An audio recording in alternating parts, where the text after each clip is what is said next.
The distinctive call of the Australian shelduck is not a noise which the farmers I'm visiting today would have heard when they first moved to their property 8 years ago. Now, it's a familiar and favourite farm sound, along with the quacks and cries of other birds, such as herons, Pacific ducks, stilts, spoonbills and swans.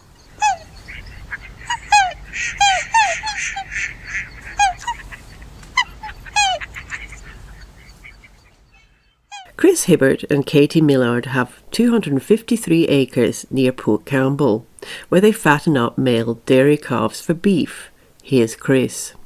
I moved here to the veterinary business in the early 80s, so I've been a vet in the region, servicing the dairy industry for all that time, and so had a lot to do with farming, obviously, but my background was one where my grandfather was a World War I veteran and he was given a farm at Glenormiston. And so my mother grew up in this area and I had that connection and spent some time with them, and obviously that, even though I grew up in Melbourne, it drew me back to wanting to be farming, and the veterinary profession was a career that I was able to have as well. But now I'm at the stage where I've got a choice. I can still be involved in my career and farming, and obviously as time goes on there'll be less career and more farming.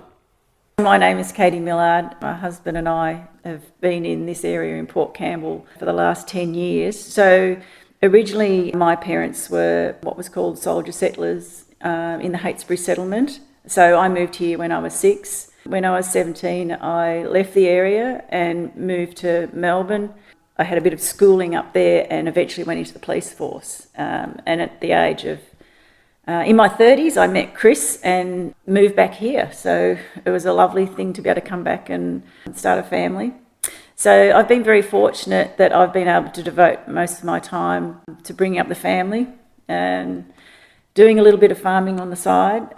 Also, recently I've been able to, with more time on my hands as the kids get older, I've been able to establish myself in some of the volunteer organisations around, like Lifesaving Victoria, the Surf Lifesaving Club, and I'm also captain at the Port Campbell Fire Brigade. Chris and his wife Katy had been living in Timboon before they moved to what Katy describes as a blank palette. I asked them what had drawn them to this place and how they decided to set up the farm. As much as anything, it was location. You know, the topography and the soil type obviously can't be changed in a farm, nor the location, and you know, all those three were fine with us. And the farm had been leased by a neighbour for about 10 or 12 years after the passing of the original owner, and he only ever milked 40 or 50 cows. He was a man who lived here on his own for most of his life, and his family had originally settled the farm and cut down all the trees, and he'd left about 2 acres of bush on the place that was actually cut down but then just fenced off and regrew.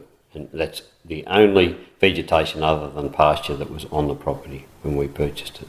We were on 10 acres in Timboon, and our children probably enjoyed their life there until they were starting to come to their teenage years, and I think they wanted to have a bit more stimulus, and moving to Port Campbell and having the surf club and the beach was an appeal for them as well. So for teenage kids, it was a great way for them to get involved in the community. They've all worked in hospitality, and it's also, we're only about 3 kilometres from Port Campbell, so they've always ridden their bikes down to the beach or to work. So that's left us with a bit more freedom to do other things if they're independent, and they like the independence of being able to pop to the beach when they want to. So that's been great for the family.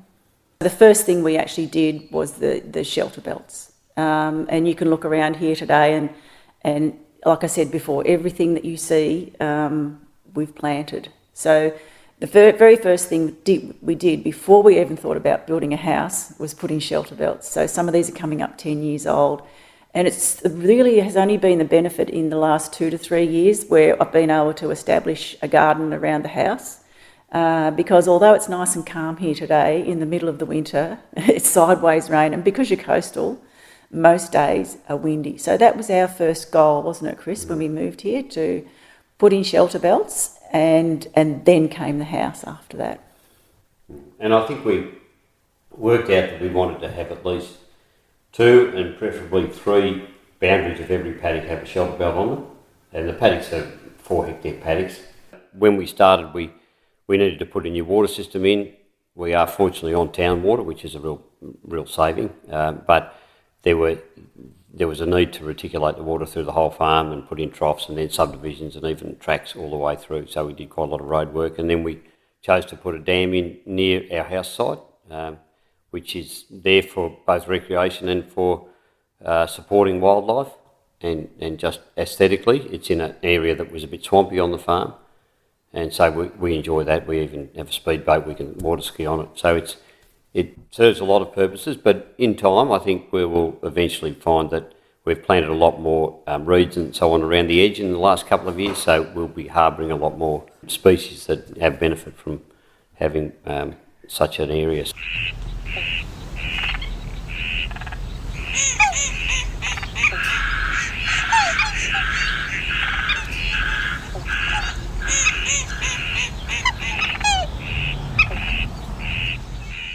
So in terms of area, we've sown 15 hectares of the total 100 hectares into shelter belts, so 15% of the farm. Shelter belts add value. They don't just take away land mass, and the value that you get from shelter belts, it's a bit like regenerative farming. You know, you're maintaining moisture profile in the soils a bit longer, even though they require soil moisture.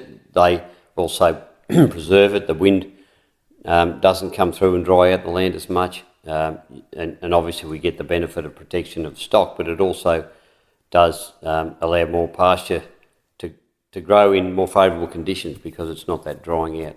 So, you know, we get that benefit of the shelter belts that well and truly offsets the disadvantage. But as Katy said at the start, we believe that it is a real aesthetic value to us as human beings to be able to drive into our farm and work in our farm in an environment where there are those shelter belts, as opposed to a stark bare place where every day you go out to work or even drive out the gate to go somewhere else, you just got this, you know, windswept barren plain. So we're trying to return it back to, you know, very much what it was before we decided to farm it, but keeping in mind we're trying to have a balance between farming and you know, returning this to a more sustainable habitat that caters for all the stakeholders, you know, humans and other animals, and the flora.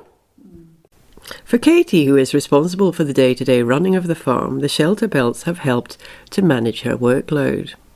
It does vary throughout the year. At times it can be quite intense, because usually the first third of the year is rearing 200 bull calves.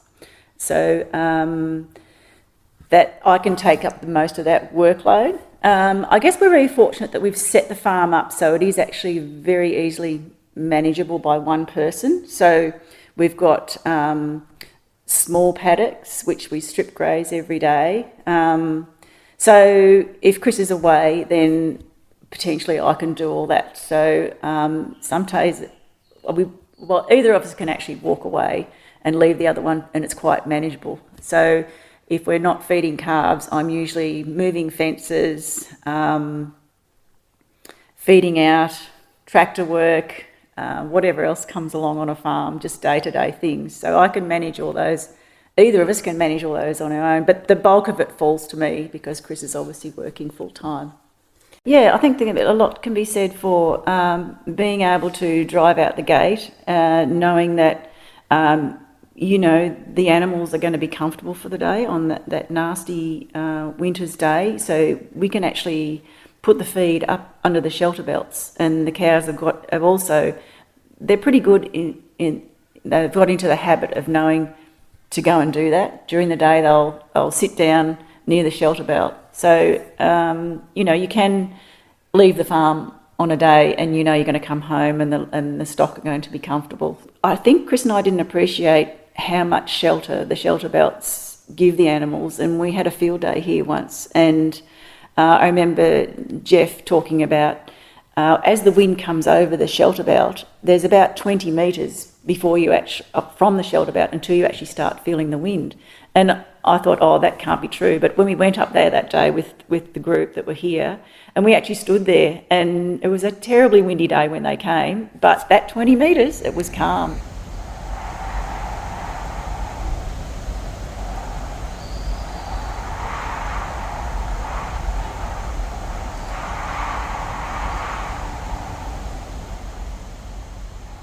Now that Jeff Katy mentioned is, of course, Jeff Rollinson of Heytesbury District Landcare Network. Chris and Katy have worked with Landcare since 2012, when HDLN supported the cost of half of the new shelter belts being planted. No surprises then that the couple came in on the Climate Resilient Farms project in 2021.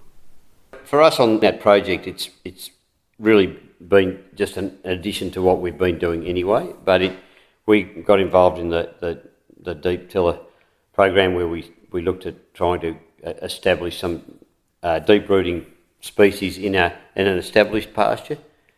We've had the normal sorts of issues that you have when you're trying to establish those around availability of contractors and around the timing of it and the season, and so some of that has worked better than others, but the most recent project, the involvement we've had is putting in a combination of a broadleaf and fescue paddock that we're trying to establish so that it's a more permanent pasture rather than a crop, and one that perhaps may end up being an alternative to the traditional ryegrass species that we have growing in the area, and it would maintain itself through dry conditions. And I think since we sowed it down in November last year, it is the only paddock on the farm that's got significant feed, and it's a great example of how in a year that we've had this year where we've had well below average rainfall for the last 5 months, it's actually shown that it can survive and actually produce, and at the same time, in theory, be fixing a bit more carbon if that's one of the other aims of the Heytesbury program. It's a mix of chicory, plantain, clovers and tall fescues. Fescue, eh? I hadn't come across this before, but with a Google search I can now tell you that tall fescue, or to give it its proper name, Festuca aerodinacea, is a C3 perennial grass, native to Europe. It is closely related to ryegrass and has a similar nutritional value. However, fescue is deeper rooted and has a longer growing season, which includes summer and autumn. Tall fescue is the most heat tolerant of the major cool season grasses and has the ability to boldly grow where no other grasses grow. It can handle acidity, poor drainage, infertile soils, drought, erosion and overgrazing, and is often used to recondition poor soils. Since the 1940s, it has dominated the grasslands of the southeastern United States, where it occupies 35 million acres. Chris had worked for 30 years as a farming advisor and had come across fescue being used by other farmers. He chose a variety called Quantum 2 with max P endophyte, but the results were mixed. So tall fescues are grass. They don't look, that dissimilar from a ryegrass, but they're deep rooted. They take a lot more to establish, and we've really struggled to establish them in that pasture with the chicory and the plantain and the clovers that have done quite well. But we tried to adjust the sow rate so that the fescue would get an opportunity. This year, because it's been so dry, the fescue all came up beautifully, but it really struggled to establish. It probably wasn't as vigorous as the broadleaves, and so it hasn't got down and established as well. So we've actually topped the paddock up with a bit of ryegrass just to make sure that there is a balance there. It's very hard to top up with fescue. You've got to get it right first off, but then that's what happens in farming. You can, as much as you want to have the perfect year with the perfect weather and the perfect strike, it's not going to happen. And I think if we can manage to demonstrate that we've got these longer term pastures, I think how we establish them, in in the end is really only just part of how we do it, but what we're doing is the really important thing. And if we can have these pastures that are quite productive and capable of surviving over all of the varied conditions that are thrown up in 4 seasons of the year, then, that could be a really good opportunity for us. It turns out that despite the failure of the fescue to dominate the pasture, soil improvements were made. Here's Jeff Rollinson. Observations with the Hibbert's farm was that the wet conditions in 2021 posed a challenge for pasture growth, just with that extreme competition from the established pasture. So as a result, there was a need to use the rotor strip till, which is a more aggressive form of tillage than, say, the soil key or the Vadistat drill. This did allow successful establishment of multi-species at the site in spring 2020. The dry matter yield, which is the measure of pasture grown, also increased in comparison to the control site. With direct drilling, the same site in autumn 2021 was not successful, again due to the competitive nature of the established ryegrass. But when the final measurements were taken in spring 2021, the rotor strip till plot showed higher organic carbon, higher organic matter, and most nutrient values were higher than the control plot. So, in a nutshell, it was a good result in terms of an improvement in those key indicators. Chris remains optimistic, however, when it comes to the establishment of mixed species paddocks in general. What we're trying to achieve, which is a balance there where if we can find that 50% of our farm happens to be a mix of deep-rooted species that last for many years at a time, then I think we've got a really good opportunity to utilise something that's not like the conventional ryegrass. But I also think too that unlike many grazing properties, we run this farm like a dairy farm, and so we're on rotational grazing. We're not set stocked. The paddocks have, this time of year 60-day breaks, and so there's a lot of things that we're already doing that are probably would be great for a lot more of the dry stock farms or the beef sheep farms to be doing that they don't currently do. Chris and Katy have about 400 steers, mostly Friesian, on the farm at any one time. They also have quarter ownership of a nearby dairy farm, so they have experience in farming cows for milk as well as meat. Chris is keen to continue experimenting with mixed species. For better or for worse, we're in a pathway for a gas pipeline to go through the property in 6 months' time from the enterprise well that's just in a neighbour's property, and so all of that area that the pipeline will go through will go. We will take the opportunity to resow that and put that into those new species if that's what we can do. But it's not something that you do overnight, and it could be 10 years. But if we find that our first one that we've only done this spring works, then next spring we'll do a few more. Katy and Chris have 3 children. The youngest is in year 12 and the eldest is in Bendigo, doing rural medicine through a Melbourne University programme. Robert, the middle child, is in Adelaide studying environmental science. All 3 of them have been influenced by where they've grown up. The proximity and contrast of both fossil fuel and renewable energy facilities made a lasting impression on Robert.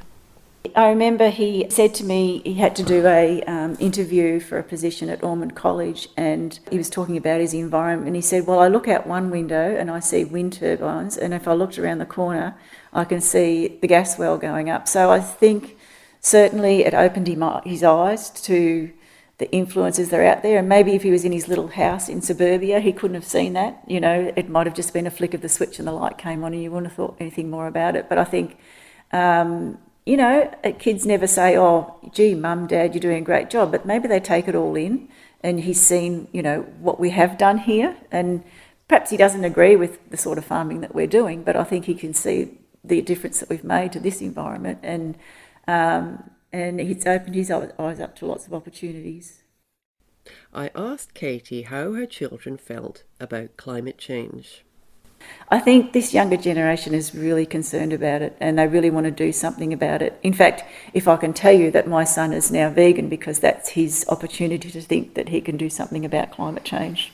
It did come as a real surprise, but it has really worked out to be quite beneficial for him and for us. Like, he's had to come to terms with what we're doing here, because you could be critical of the fact that we are purchasing day-old bull calves and growing them out, but on the other hand, those day-old bull calves could have been in cans and being eaten in Sri Lanka. So we're probably giving them these calves by giving them an opportunity. We're growing them out, and eventually that's going to happen to them, but they have a great life here. We look after them well. So for us, it gave us the opportunity to think about all that sort of thing, and like Chris has talked about, being custodians of this land. And so, yeah, I think it's worked. It did come as a bit of a surprise for us.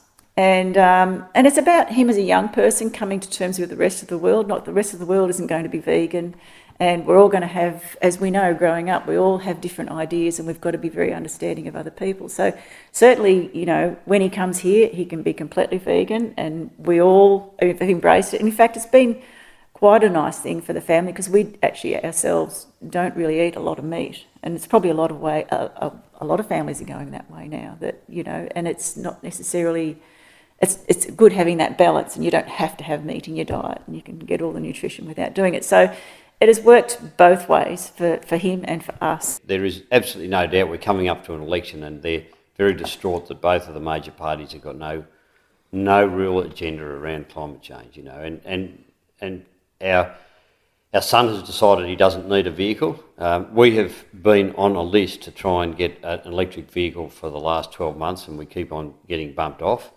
You know, you could buy an Elon Musk vehicle, but that doesn't really suit what we need. But there's some really good, you know, sort of mid-sized SUVs available now, but they're in such high demand that we can't. So we've basically upgraded our solar system on the roof, which we put on when we installed the farm, and now we've got 7.5 kilowatt hour system, which will pump enough into 2 batteries that will comfortably charge any vehicles overnight. We've got 2 car chargers, so all we're missing is the electric vehicles.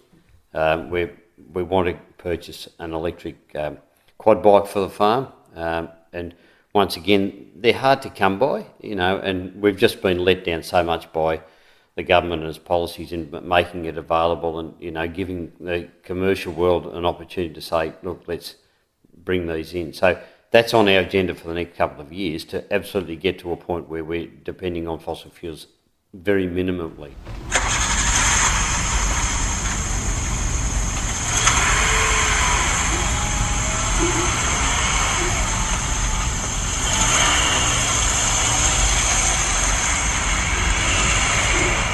For us, having an EV was really not going to work if we were still depending on the grid. But because we'll be totally independent of the grid, you know, we know that we're charging up basically on our own solar generated energy that we store in batteries. And, you know, I don't expect everyone's going to do that. But if because the economics of it say, it's still cheaper to run fossil fuel. But if we all wait for that, the planet will be scorched by the time we eventually decide that it's cheaper.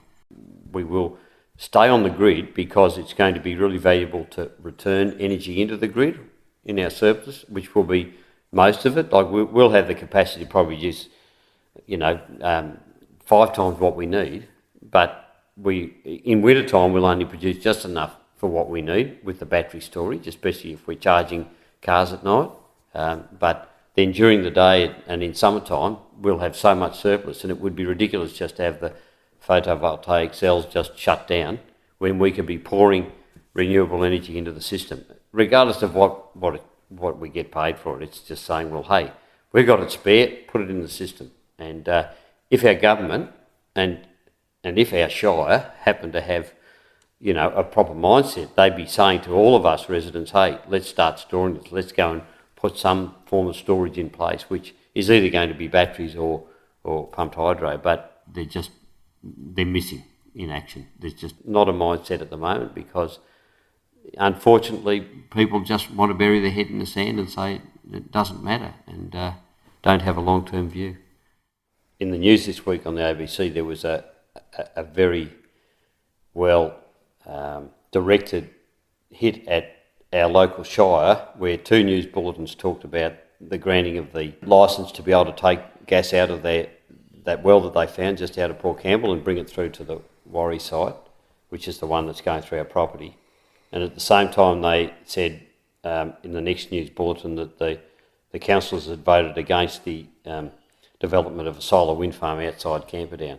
And so here we have, this is what we're up against. And, and I think as community-minded people, Katie and I have to decide, well, where do we best put our efforts to try and make a difference in this community? We're not outspoken people, but we get on with our work, and how can we make sure that we do what we can?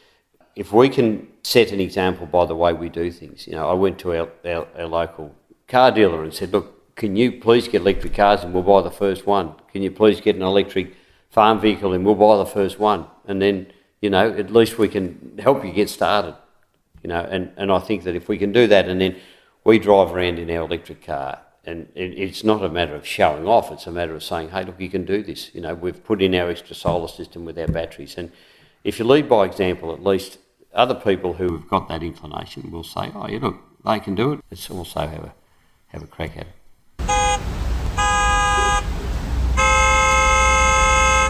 Katy and Chris are extremely community-minded, but realise that not everyone can afford to be like them. I asked them what they thought would bring other farmers round to their way of thinking, and whether the carbon credit system is helping.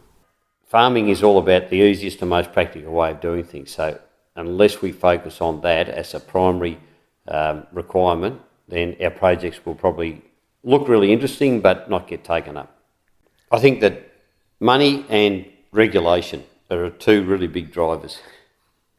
You'll only ever get 5 or 10% of people uptake things because they just think, oh, this is the right thing to do. So the money is, say, the fertilizer right now. It's a really good way of driving farmers to be more effective using their fertilizer, which is what we were saying before. So they'll be thinking we've got effluent, we've got paddocks that don't need it, we've got some areas in paddocks that need more than other areas, so let's be a lot more effective there. The regulation will more be that the processor will come to the farmer and say, we will offer you more money if you do these things. So it's a sort of money-driven but a regulation thing too. We won't pick your milk up unless you can guarantee that you've done these things as a custodian of this land. And people don't want stock grazing down on waterways. So unless you can prove and have audited that you've kept your stock off waterways, then we're not picking your milk up. So it's a sort of semi-regulation. You take, for example, removing the horns from calves. There are some contracts with milk companies that can only be granted if the farmers can demonstrate that they are using analgesia and appropriate pain relief for doing that process. So that's around animal welfare. And those same contracts also start to include certain aspects of environmental care on the farms, but they haven't probably gone that far yet. But, in time they will, just like in Europe. And I think it may well be that if governments and local shires say that we need you to make sure that so much percentage of your land has native vegetation on it for looking after habitat and for climate change reasons, then they'll have to do it. And I think personally, from what I can see, that the carbon credit argument hasn't got enough structure in it yet. Like it's so able to be manipulated, if you like. You hear stories of companies that approach farmers and say, I'll get you some money out of this, we'll do a test at the bottom of the hill and then next time we'll come and do it at the top of the hill, that sort of thing. So I think unless we're going to get serious about the carbon credit things and things like that we're not going to get any benefit out of it for the future. So I think it's the system at the moment is too volatile to being manipulated. So I think we need to get serious, and I don't know, like Chris talks about, whether that's through regulation. But yeah, the carbon credits thing there's no reason to be doing it at the minute. there's a lot of individual pockets that I've come across of people that are doing a great job of it, which is not to say that the dairy industry doesn't do it anyway, like you talk about strip grazing and that sort of thing, and that's, drawing carbon into the soils and that sort of thing. So I think a lot of, even though the dairy industry gets a bad rap as far as carbon credits, I think a lot of them are probably doing a great job anyway. So yeah, there's and like Chris says, until the government gets serious on regulating this sort of thing, then it won't happen. And then it's a bit of chicken and egg. I mean, at the end of the day, we want people to stop using fossil fuels. We don't want companies that use fossil fuels to say we can keep using them by paying for carbon credits. We want them to stop using fossil fuels. And I think that is ultimately what's going to happen. So we're in an interim period here now where our government has played around with carbon credits for 20 years and never got serious about them. And in the end, if they do get serious about them, well, it's all too late anyway. And what we've got to do is just stop using fossil fuels. One of the things that Katy and I would really like to investigate in our remaining time here is to look at whether it's possible in this environment here, a high rainfall environment, to grow alternatives to animals on this land in a commercial way. So, we're basically looking at other crops, and there's the pulse crops that are being grown now not far north of us. And, there's sunflower seeds, which is a good example that at the moment could end up being quite a valuable crop to grow here for human consumption. Chris feels that science has gone as far as it can in maximising milk yields through the genetics and breeding of cows. But there are many other developments which will affect the future of farming, both here and overseas. I often ponder the question with farmers, what will the industry look like in 100 years? There is a possibility that there could be some big game changes that really do change our industry. And the first one will be around what do humans think about milk consumption. And at the moment, there is such a large population of the world that doesn't drink dairy products that, in theory, as it grows in its wealth, would. And so there could end up being a continual demand for that developing part of our human population to want milk, and they may or may not be able to afford to produce it in their own countries. And therefore, countries like Australia may well still be a source of milk for them, but at the moment that's not happening. There is a possibility that milk will store for longer and that milk can be shipped anywhere around the world and have a shelf life of 2 or 3 times what it currently is, of only 2 weeks, pasteurised milk. So that could change things. It could also mean that Australia is open up to imported milk from New Zealand, which can be produced a lot cheaper than Australia because of its climate. So we might find that we've got competition that we didn't have. But probably there's also a good chance that synthetic milk could come along, which is milk really produced from stem cells but not needing the cow to do it. Now that technology is already, well advanced, but whether it becomes commercial or not, who knows? But probably the most likely change that is going to happen is about the choice of humans and whether they would like to drink animal products or eat animal products. And I think that in our Western society, as Katy was referring to before, it's changing dramatically.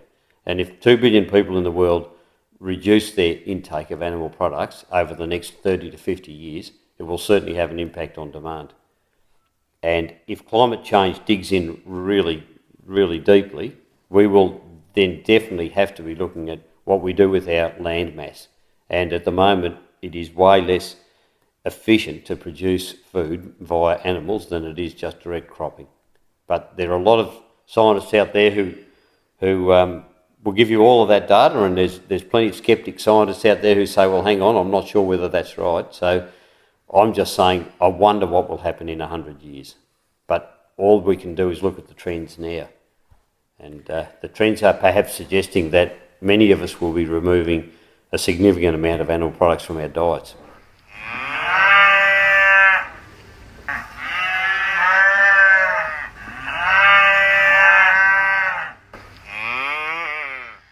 I left Chris and Katy's beautiful property with my head full of birdsong and visions for future farming. These farmers really see themselves as custodians of their land, and have a sense of community and responsibility which reaches from local to global. It would be fascinating to see what's growing here in 100 years' time. Whatever happens, I hope the birds and frogs are still here.